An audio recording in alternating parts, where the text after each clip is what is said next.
Some further updates. Lithuania's Vilnius airport was forced to shut down late on the 4th of October. Now, according to reports, authorities spotted 13 suspected contraband balloons flying towards the airfield.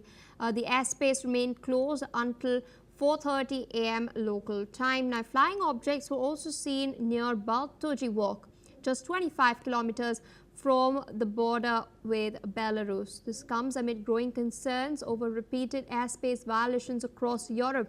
Unidentified drones have caused airport disruptions in Denmark, Germany, Norway, and the Netherlands in recent weeks. Russia is increasingly suspected of being behind the incidents. In fact, just last month, Russian drones breached Polish and Romanian airspace, and on September 19th, 3 Russian jets entered Estonian territory. NATO officials, meantime, are on high alert. Still with us on the broadcast is Mr. Gilbert. Dr. Rao, interesting development. You've referred to France. There was a meeting that had recently taken place in Copenhagen where French President Emmanuel Macron, he referred to the shadow fleet, but he also spoke a lot about the drones as well, stating that NATO will give a befitting reply and will shoot down any drones or any jets that are in fact breaching sovereign territory airspace as well. In light of this and the actions we've seen France taken recently, do you think other countries, other NATO nations will follow suit as well? Only if Mr. Putin stops playing pussycat and shows himself to be a lion. His address last Thursday to the Valdai Discussion Club in Sochi indicated that Mr. Putin has lost his way and is inviting attacks like the one that you have mentioned by his softly approach in the face of brazen acts of escalation by NATO. There's hysteria now within Europe over the supposed violation of European NATO airspace by the Russians. This has 2 dimensions to it. That is the jet fighters that you mentioned in passing and the drones. All of this, let's be perfectly clear. This is programmatic. It is staged. I would bet money on it. Let's say a case of champagne with any of your listeners, that this is being staged by the MI6.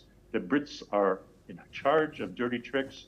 This is very much an hysteria generated from London, the same way as the hysteria Russia against Mr. Trump in 2016 was facilitated by MI6 and the Steele dossier and all of that complete fabrication. The Russians did not send any drones against Poland. That is proven to anyone who is interested in facts by the nature of the drones, which were not attack drones, but were decoy drones, and which were very likely taken from downed Russian drones in Ukraine, reconstructed very easily, and sent towards Poland, towards Romania, and elsewhere by the Ukrainians for the sake of fomenting a war, a NATO-Russia war, which would relieve Ukraine from its present travails. So you know you make your efforts to be objective, but you have involuntarily, I would say, repeated the propaganda coming out of London when you say Russian drones attacked Poland. Nonsense. And sir, quick follow-up to that. We've recently seen elections take place in the Czech Republic. Billionaire Andrej Babis's populist ANO party has now come to power. The EU is slightly wary of this, considering the fact that he is adopting a more protectionist position. We've recently, in fact, seen the EU approving a tranche, many tranche of aid to Ukraine amounting to 140 billion euros. And this was in a discussion for quite a couple of years, but Hungary in particular was stalling. Are there now fears that the new government in the Czech Republic that has now come to power would follow in Hungary's footsteps? I'm very pleased that you raised the question of Mr. Babis's evident victory in yesterday's elections in the Czech Republic. That is of great importance. It raises the number of EU member states who do not accept the decisions that Ursula von der Leyen and her team are forcing upon Europe with the support and help of NATO to do everything possible to escalate and continue the war. The 145 billion that you mentioned would continue the war for 3 more years.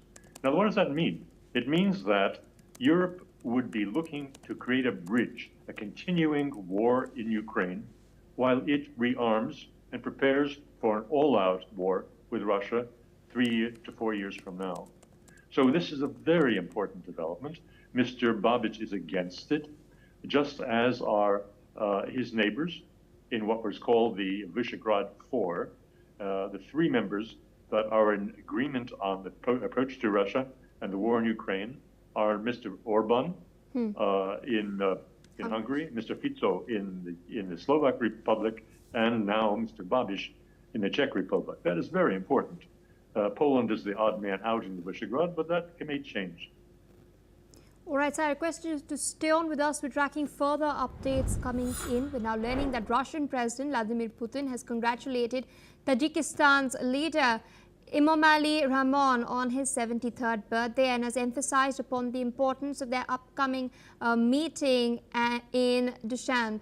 Now, Putin has expressed confidence that the meeting would strengthen the already close Russia-Tajikistan partnership, focusing on expanding bilateral, regional and international ties. The leaders will discuss various key issues during their meeting, which will coincide with the second Central Asia-Russia Summit and the CIS Council of Heads of State. Putin is looking forward to constructive talks that will further enhance ties between the 2 nations and boost cooperation within the Commonwealth of Independent States. Still with us on the broadcast is Mr. Gilbert Dr. Rao. Of course, Central Asia being in focus at the moment. You had earlier pointed out that Europe in the long term is looking at rearming and preparing for another war. In the meantime, could we see Putin sort of shifting his strategic assets, sensitive assets further east as well in order to protect them? And what role does Central Asia have to play in this? I wouldn't say that Mr. Putin is changing or pivoting towards Central Asia. I would say the question is how Central Asia pivots or does not towards Russia. The fact is that despite their common past in the community of independent states, which is a successive organization to the Soviet Union, all the countries of Central Asia blow hot and cold as respect relations with Russia. When it looked like Russia was not doing well in the war, they were all flirting with the United States, where Mr. Biden's administration was doing everything possible to win each of these countries away from the friendship and close ties with Russia and China. Then when it became apparent that Russia is defeating NATO and is winning the war in Ukraine, they all suddenly thought again about their close friendship with Russia and drew close to them, which is what this latest news bulletin that you've given is all about. When Russia is winning, they're all good friends. When Russia doesn't look like it's winning, then they start looking for new romance partners in the United States and elsewhere. Indeed, and we are seeing some rather interesting developments also take place in the Caucasus region as well. There are protests taking place in Georgia at the moment against the results of municipal elections. They are, in fact, the protesters are contesting the fact that the government is pro-Russia. I wouldn't say it's pro-Russia, it's pro-Georgia. And that is what outsiders, particularly in the United States, have not liked at all. The Georgian administration was, in the last 5 years, never friendly to Russia. For a long time, they canceled direct flights between Tbilisi and Moscow. The trade relations were minimal. So the notion that Georgian leadership was divided between the friends of Russia and the friends of the United States is a false presentation. The country was divided between the friends of Georgia and the enemies of Georgia. The enemies of Georgia, who were out in the streets demonstrating and who probably got their pay packets each day from the Soros funds of one kind or another. Formerly, they received them from U.S. aid. They are there to overthrow the legitimately elected government of Georgia, which is pro-Georgian. It does not want to be drawn into the war with Russia, as Mr. Saakashvili was when he was in power in Georgia, and almost cost his nation its existence in 2008. So they want just to be left alone to look after their commercial and geopolitical interests. All right, so with that, I would like to thank you for taking out time, sharing your insights with us on NewsX World.